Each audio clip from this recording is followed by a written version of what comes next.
Welcome to the Tudor Dixon Podcast. I want to talk about something that happened in the election that you all heard about. You heard about suddenly Donald Trump in the election getting Muslim and Arab support, Arab American support in the state of Michigan. And this is kind of like a shock to people. They're like, wait a minute. This group has historically gone with Democrats, but it's been slowly changing. So if you weren't paying too close of attention, it changed a little bit in 2016, more in 2020. Then we saw a bigger switch over in 2022. And then in 24, it was the largest amount of the Arab American population in Michigan that went for a Republican ever. And I think that what we saw in these last few years was that our values are more aligned than we really knew. And I think that there's been a push from the media to keep us apart. But really, if you look at the Christian and Muslim values, they're very similar when you talk about making sure that your family is protected. You know, when you look at what the schools are teaching, when you look at boys and girls sports, all of these things, we're very aligned. And so we saw something interesting happen with a couple of the mayors in our Arab American community. So we had the mayor of Hamtramck on. You may remember Mayor Ghalib was on, and he talked about his support of Donald Trump. Well, now I'm pleased to have Mayor Bill Bazzi. He is the mayor of Dearborn Heights. And Mayor Bazzi, you also endorsed Donald Trump during the campaign, didn't you?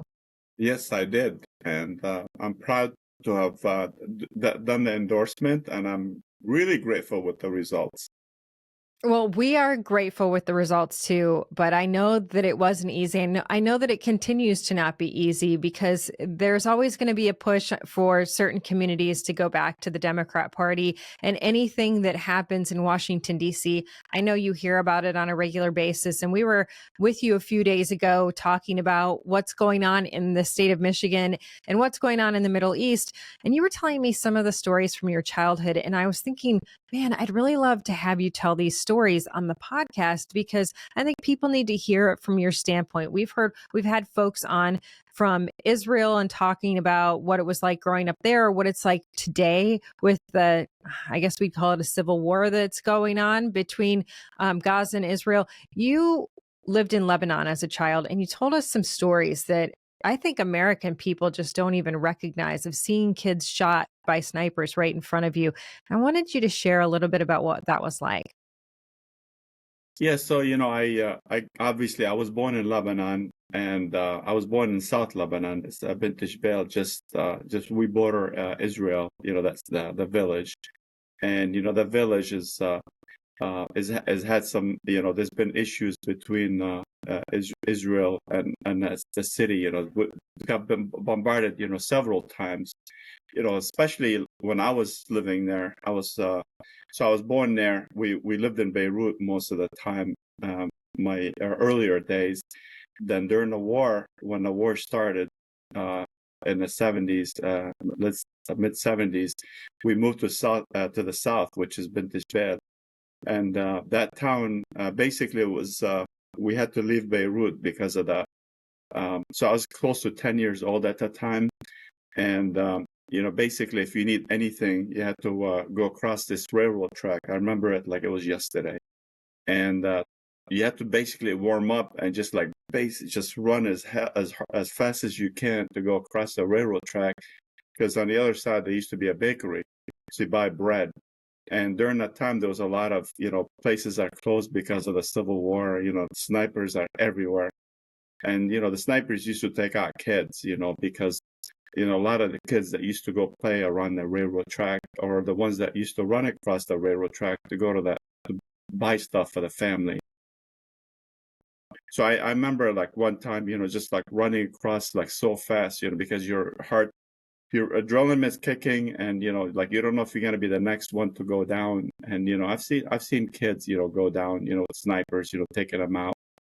And I remember that one day when they actually, some of the militias, they came in and they fired RPGs at where the sniper fire was coming from. And here you're at 10 years old watching this stuff, live, and they took out the sniper that was actually shooting at kids. And that's some of the. I mean, it was every day was like that. There's snipers that used to take out people playing in the streets.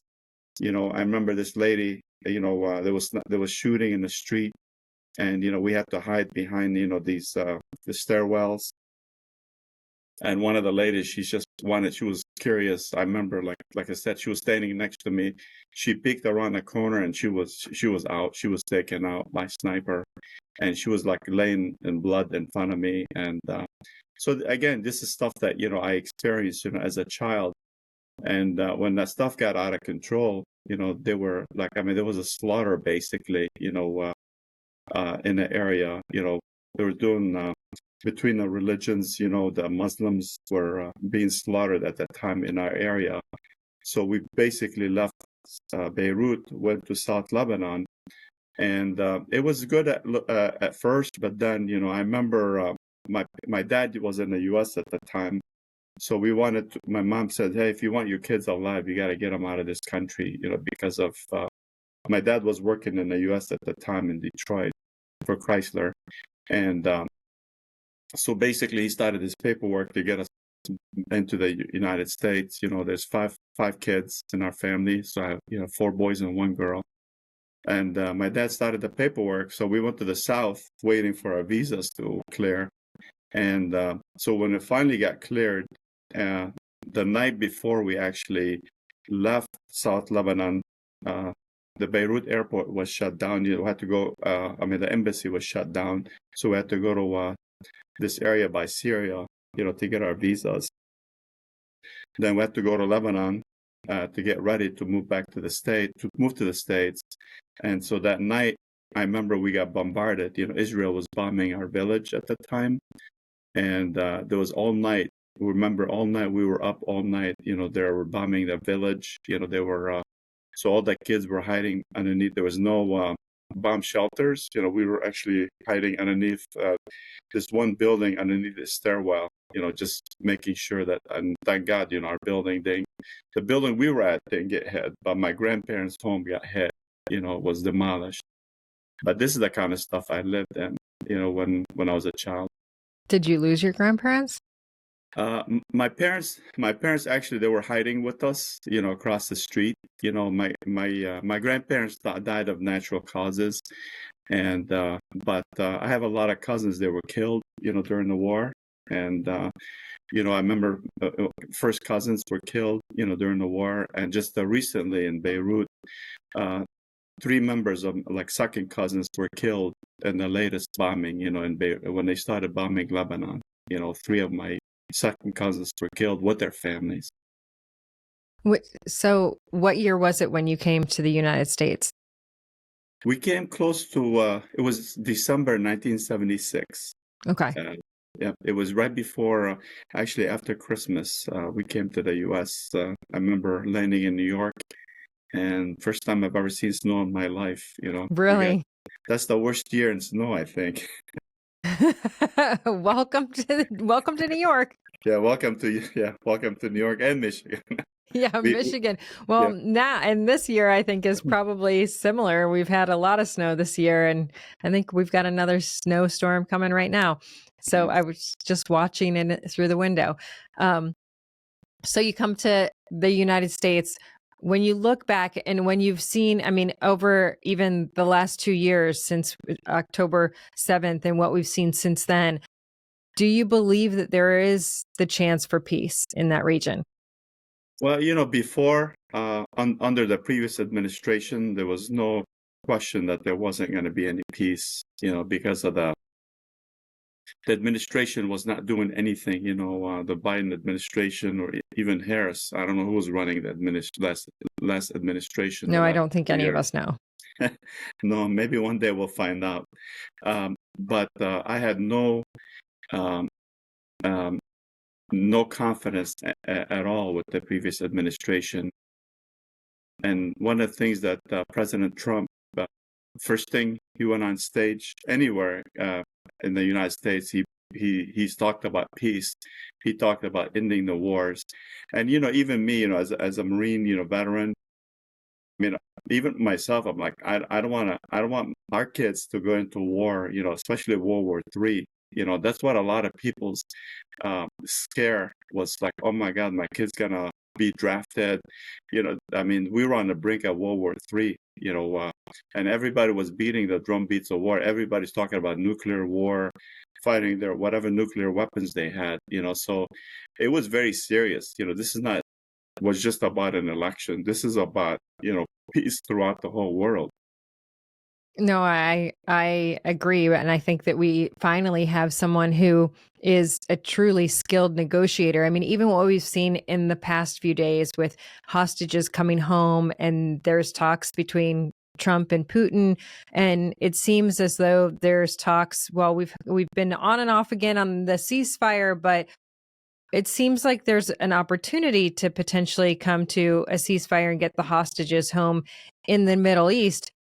I know you've taken some heat for the recent comments about what Trump is thinking in the Middle East. You talk to me a little bit about the fact that when you live in an area like Gaza and you have this war going on, just like you had as a child, where you're seeing people die in front of you. And oftentimes we hear one side or the other when we're in the United States. And again, people in the United States have not, for the most part, experienced this. Most of us who grew up here have not experienced what it's like to be in a war zone or being bombed, especially as a child. And we talked about what the future of Gaza looks like and why do the people there get behind a government that committed this attack on October 7th. And you said something interesting to me. You said, well, you probably don't know what it's like when you feel like you're being attacked all the time. And this person is standing up and saying, we're going to protect you. It really is a different viewpoint. I mean, we don't know what it is to be on the ground there. Yeah. And, some of the stuff, I shared my experience as a kid. Here you got a 10-year-old boy, and it's not just me, you got all the people around me. And, a lot of people we immigrated with, and later on we reconnected in the U.S., had the same feelings, same sentiments. And you just want anybody to come and protect you. You don't care who that person is. When, it's just like a bully in school. When I was bullied when going through school because of, obviously my accent, the way we looked. We immigrated to Dearborn, and at that time was not a good time in our, 70s. And so there was a lot of discrimination. We got bullied all the time. So you always want somebody to come and help you. It's just somebody to stand up for you. And whoever stands up for you, it doesn't matter who they are. These are the people like, oh my God, this person or that group, stood by me. They're trying to protect me. And that's, and, even me as a child, I've always heard about, the United States. And my grandpa used to talk about United States and, how powerful the United States at that time, United States and Russia. And even as a child, my grandpa was very smart. He used to say, that the United States is going to become so powerful, nobody's going to mess with it. And as a child, he used to say, my God, I want the United States to come and help us, help us kids. And, and we had no idea. We just want somebody to help us to just bring peace.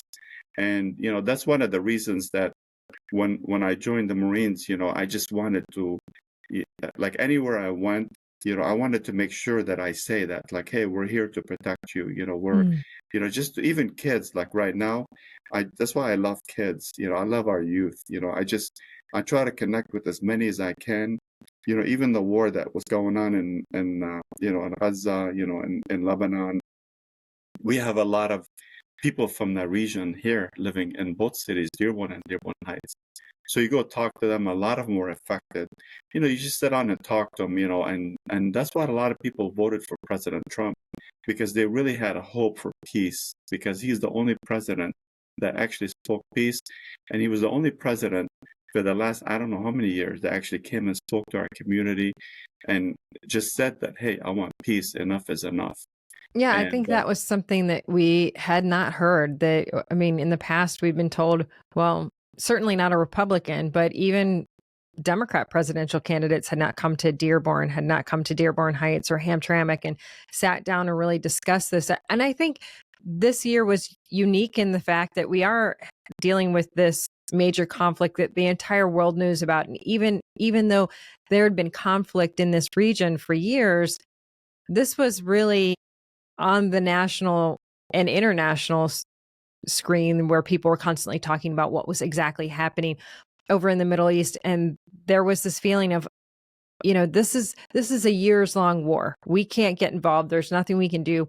And I think that was kind of the message from the Biden administration, if there was one. I mean, there was really a lack of messaging there, but for most of what we heard, it was like, there's not a whole lot that can be done. We're negotiating to see if we can get these hostages back, but there's not a whole lot.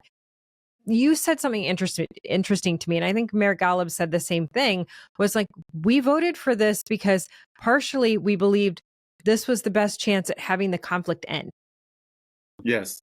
And like there's misconceptions here in the area and our people as well. They think that Democrats gonna bring peace. We have some powerful Democrats here in Michigan, and even them, they couldn't really do anything. They tried, but they couldn't really do anything with Biden-Harris administration.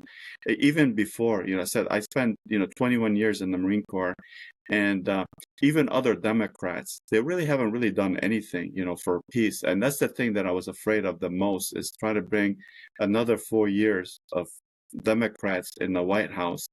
And under even Obama administration, people thought he's going to be with peace. I think there's more slaughter in the Middle East that happened during his administration, the 8 years under Obama. I mean, the ISIS and all that stuff was what became to power under his administration. So there's stuff that was done before, and and a lot of us, they don't want to relive, what happened in the past, especially the chaos in the Middle East that happened in the past. And, so far, I know we talked about, our president, we just have to have, good messaging, to the people in the area to say, hey, you know what, we want peace. We're not taking over, any properties or we're not going to displace anybody from certain region, and a lot even countries in the Middle East, they're saying, same messaging. And the people here as well, they're saying the same thing. They're like, oh my God, they're going to take over the Middle East. They're, we all, my cousins, everybody's going to be displaced. So that's the scare now. Right. And I know some people have come out and tried to say, sometimes Trump comes out with these very bombastic statements, and there's something that comes of that. And you just kind of, we are a few weeks in, and that's similar to what we've seen with the tariffs. I think that he understands leverage. We know that the president understands leverage better than probably any past president we've had. And we know that he's working some angle. It's not as though he's just throwing something out there. And I think this is important for the people in your community, but also in the United States in general, to understand that he's not just making a generalized statement and walking away and saying, this is how this is going to happen. He really is in there negotiating. He has his special envoys. He's appointed people immediately. Everybody got to work right away. And the goal is really peace. The ultimate goal, and that's what I think we have to keep in mind. And that's why I know you believed in him and some other folks have believed in him, is that the goal is peace. And that's coming from him. He has been consistent in saying the goal is peace around the world. Yeah, and that's the thing, that I share the same message as you just mentioned. I mentioned the same things, like, hey, let's just wait, because from day one, President Trump has been advocating for peace. So we have to see what the end results are. Just wait, be patient. And he's getting attention from all over the world. People, when he makes a statement, everybody's listening. And that's great. You need I mentioned it before in one of my speeches, at one of the rallies, that, in this whole, not just our country, the whole world, they need some good, powerful commander-in-chief in the United States, that when that president says something, people are going to listen. The last administration, it was a joke. Nobody took any of them seriously. So now people are listening. Russia's listening. China's listening. Even North Korea is listening to our president, which is very powerful. And again, our country, obviously, us first, and that's what the president, he's got a challenge ahead of him with everything that was put in place. And we have our economy issues. everybody, another topic comes up in this area is the economy. And so we said just be patient, because a lot of things that the president's doing, he's got a great team, and they're trying to put the best thing, for our country, so we can prosper and make sure that, we have a very peaceful, not just U.S., but world. Well, so let's talk about that, because the economy in Michigan is the auto workers. For people across the country, you heard that Donald Trump was talking to the auto workers. We had auto workers for Trump. Both of your parents were auto workers. This actually in the communities of Dearborn and Hamtramck, obviously a lot of those folks are working for the automotive makers. And I think that is a key demographic in not just Michigan. I mean, we're talking about folks in Tennessee and Kentucky and Ohio, a lot of the Midwest. A lot of what we do focuses around manufacturing and the auto industry. And that was something that people were getting very nervous about, because they're like, okay, this is potentially leaving. If you look at, even Germany just recently said, we're closing down 3 of our Volkswagen plants because we've suddenly let these Chinese vehicles in and we can't compete. And that was something Donald Trump said, I'm not going to let this industry go away. What did that mean to you? And what did that mean to Dearborn Heights and Hamtramck? Well, so as you mentioned, both my parents, they were both actually part of the UAW. Both my mom and dad, they worked on the line, and like for me, I was an engineer at Ford as well, and so I spent years at Ford as an engineer, traveled different plants. Talked to a lot of employees, a lot of UAW workers. I have a lot of friends of mine that actually still work for the big 3. They work for GM or Stellantis now and Ford. And, the biggest scare for them is to shift everything overseas and to shut plants down. We've seen it here in Michigan. We have plants shut down, and the messaging that President Trump put down, one of the things that was very powerful, one of the plants was going to be by the Chinese in Mexico. They pretty much halted everything because they weren't sure what President Trump's going to do. This is good for us, and this is what a lot of hourly employees, which like you never really seen that before, they lean more towards Republicans, especially President Trump, is because he cared about the economy. He cared about the jobs going overseas, and that's something that UAW always says. They don't want work or jobs to go overseas, because we have a lot of plants here in Michigan, and that's very critical to make sure that the people here, they have jobs, and to make sure that the work and the vehicles, stay here in Michigan. You don't want to buy a vehicle, like when I was overseas, you can buy, like say, a Japanese car. They're taxed. Obviously, the tariffs, or there's no tariffs on it, but any U.S. car is actually less expensive than the most expensive vehicle over there. Costs a lot more in Japan. So they put tariffs over there on American cars. So why can't we do it here? Right. Oh, yeah, exactly. Like Singapore, all of those places, it's outrageously expensive to buy an American car there. So why shouldn't we protect our industry? And I do think that this is a situation where we, he tells the story about the guy who was telling him, we're building these mega factories, but they're not coming to the United States. They're going to be built in Mexico. But as soon as you started to talk about it, everybody kind of backed off and decided they weren't going to build these factories in Mexico anymore. When I was campaigning in 2022, that same person sat down with me and said, look, these factories will be built. Not a single one of these factories will be built in the state of Michigan. And I think that's something that auto workers even have seen.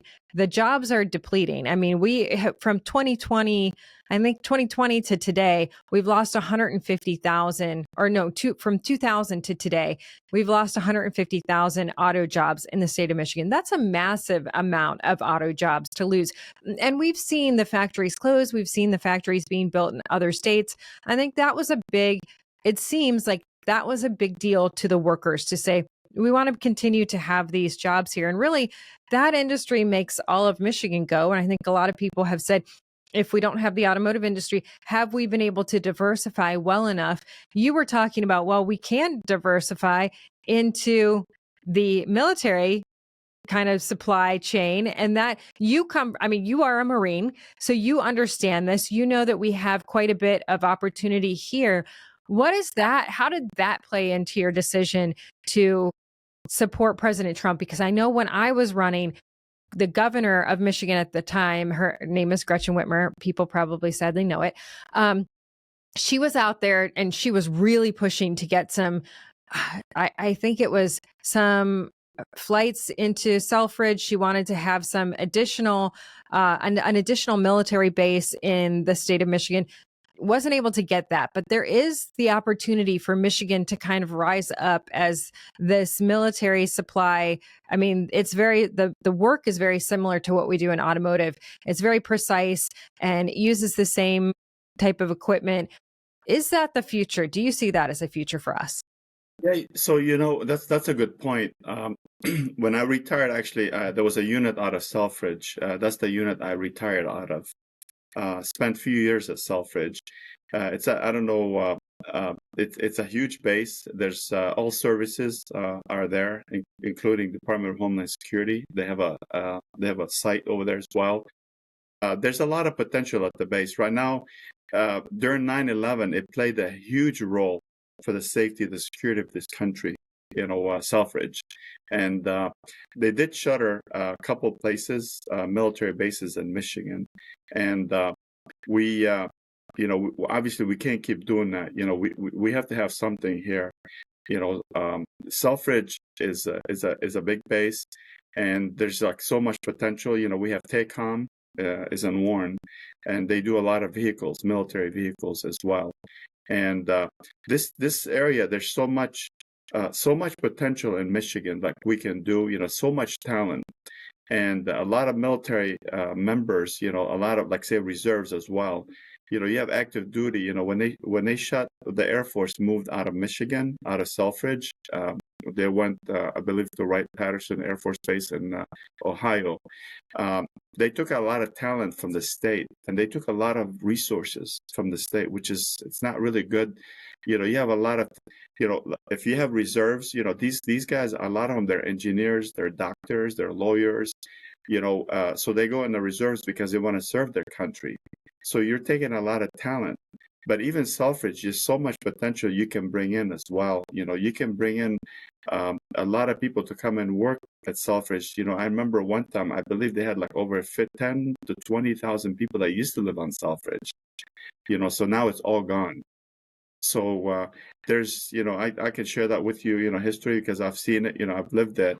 But the talent, the other problem I was going to bring up is a lot of our youth. I talked to a lot of residents, both in my city, like Dearborn Heights, we're so close, we have intertwines. And a lot of parents, they're really having issues with their kids. They get an education and they move out of the state. Yes. Because there's nothing here. Yeah. There's nothing for them. So why are you shifting jobs to go somewhere else overseas? Why don't we just do it here in Michigan?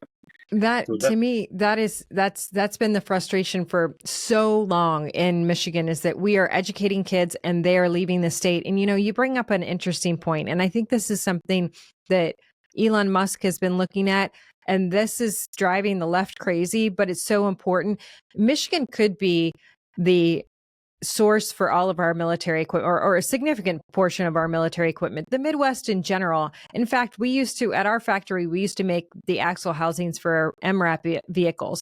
But the funny part about that, now that you have me thinking about this and government waste and what we've seen with Donald Trump kind of digging back and clawing back at the government waste, is that for us to make the axle housing, we would make the axle housing, and then the piece that fit on the end, that the axle housing would go to France from Michigan, go to France, and then it would have machining done and some assembly. Then it would go back to Wisconsin, and then our other casting would ship from Michigan to Wisconsin to be fully assembled. I mean, think about the waste there, that we are shipping military equipment over just the tiny piece. And that's the thing that I don't think people realize. Look at your car. Look at how many pieces, every little button, every piece of glass, every piece of plastic, every piece of trim, those all have to be manufactured, and they're generally all manufactured in a different place. And then they come together. Stop allowing all of this to happen all over the world when it can happen right here in the Midwest, and it should stay in the Midwest. And this is something that I think you and I could talk about for a very long time. And I think it's something that the American people need to understand, because the way you are talking about it, this should be our top priority, is how do we build the military? And we should, we'll have to have you back on, because I'd love to talk to you about what you see with the military and what you see with the president being able to build the military. But you have to have the equipment. Steel is critical for that. We see what he's doing with the steel tariffs, but the way to build up a state like Michigan is really, we have to be prepared as a military. We have to have the equipment. It has to be built in the United States. And that can be done here in the state of Michigan so easily. We have to have somebody looking at us. We have to have a great partnership with DC and cut out this incredible waste where we're shipping parts overseas just to bring them back. I mean, I think that's a huge opportunity for us. Yes, I'm 100% with you on that one, because when I was I worked as an engineer, so I traveled all over the state of Michigan. I used to audit suppliers, both automotive and also aircraft. When I worked at Boeing, I used to audit aerospace companies here in Michigan. And some of them shut down because, the work, like you said, goes overseas. Yes. Goes somewhere else. Like, why? We can do so much here in our state, in the Midwest, here in our state of Michigan. And I can tell you, this state has so much potential. We have so much stuff that we can do here in the state of Michigan. And I have some ideas, but, I'm hoping, we get a chance when President Trump settles down, with all cutting some of the waste. I agree with you. There's a lot of waste and I agree with all the waste that he's cutting.